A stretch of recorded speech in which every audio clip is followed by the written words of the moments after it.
A second Donald Trump presidency could spell the end of democracy in America and prove devastating for the world order.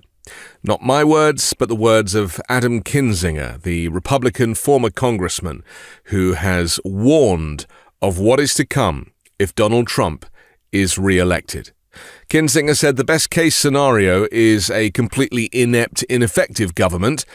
The worst-case scenario is, well, in his 4-year term, he didn't understand what he was doing. He was trying to survive, and he actually listened to people around him. Now he's going to put people around him that share his views, that will only reaffirm his views. And frankly, some of these people, Adam Kinzinger says, are pretty smart, and they know how to work around the Constitution or around the law to bring these authoritarian measures in. The point I want to make here, in addition to Adam Kinzinger's warning, is that Adolf Hitler was duly elected in Germany. And the election of these dictators is done in a subtle way. They don't really kind of bring the full force of their authoritarianism whilst they're electioneering.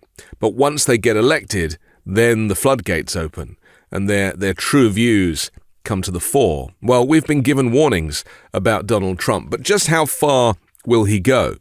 We know, courtesy of Project 2025, the Heritage Foundation's plan for Donald Trump's presidency, that it will dismantle the administrative state and replace civil servants with Donald Trump loyalists, meaning that in every department, the only mindset, the only thinking will be that of far-right Christian nationalism policy, which will mean undoubtedly a nationwide ban of abortion. Undoubtedly now they're talking about the banning of contraception, and consequently, therefore, people will be forced to have pregnancies. It sounds like the stuff of The Handmaid's Tale, a dystopian future, but it's a reality if Donald Trump is elected. But my greatest concern, and we've seen it a little bit with the war in Ukraine and in Gaza, all that can be traced back to Donald Trump destabilizing these regions, attempting to extort Volodymyr Zelensky, taking the side of Vladimir Putin, and even in Jerusalem, relocating the US embassy there. You know, Donald Trump is dangerous because he doesn't understand how to keep the world safe. To him, it's what keeps him safe is good enough for him, what keeps him relevant, what keeps him wealthy. But actually, in terms of keeping the world at peace, not something he's really interested in.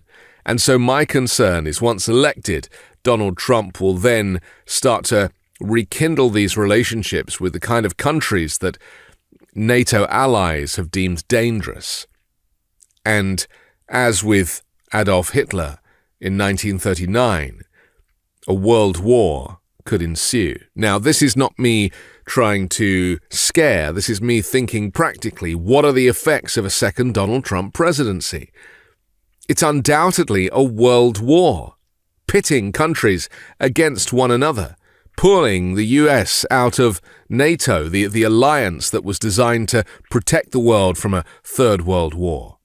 I have no doubt that Donald Trump will side with the enemy and will turn allies, such as European nations, into new enemies of the state. And that in itself is something that we need to think about very seriously, because whilst we can jostle in the courts with things like a woman's right to choose and the issues of the judiciary, the Supreme Court and otherwise, things like international relations and diplomacy are very much down to one man. In the case of Donald Trump, as we know, cozying up to dictators, protecting his friends like Vladimir Putin and Kim Jong, and claiming that these people are, he understands them, and by befriending them, then he will be protecting America. Political scientists who analyze and understand the way that this world order works. Why have we been safe for so long in the US? We've been safe for so long because Donald Trump has not been the president, other than those 4 years where he started to change relationships and claim that Russia ain't all that bad after all. You know, let's be clear, these countries that he claims to befriend have the most horrific human rights atrocities that Donald Trump completely ignores. He will not be drawn on Alexei Navalny, the opponent to Vladimir Putin in Russia, being executed by Vladimir Putin.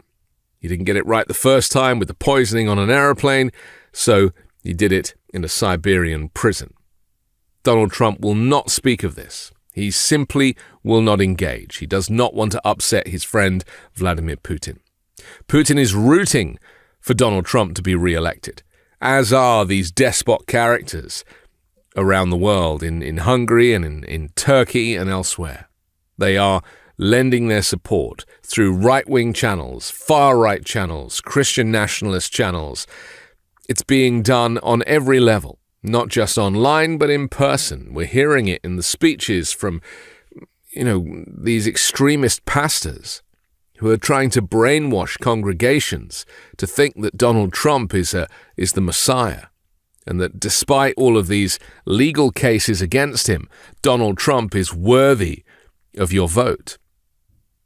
The short-sighted approach to this is not understanding how important democracy is, what it means.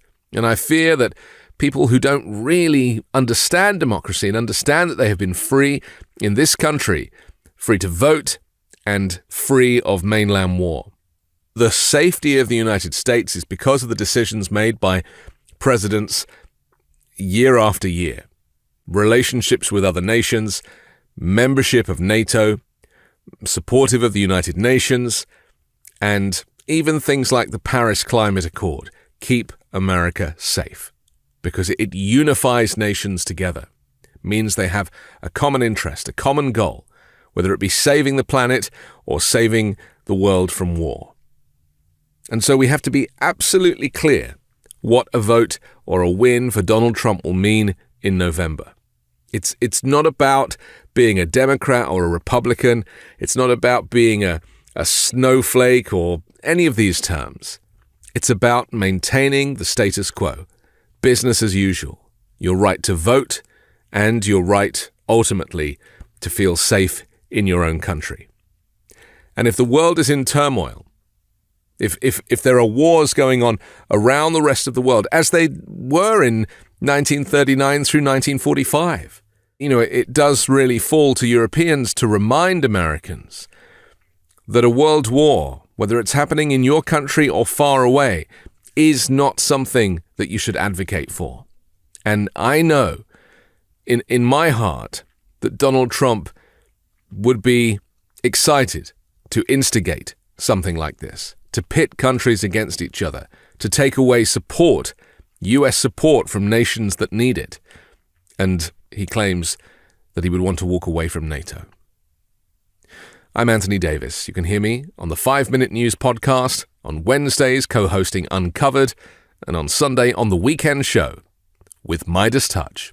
Love this video? Make sure you stay up to date on the latest breaking news and all things Meidas by signing up to the MeidasTouch newsletter at MeidasTouch.com/newsletter.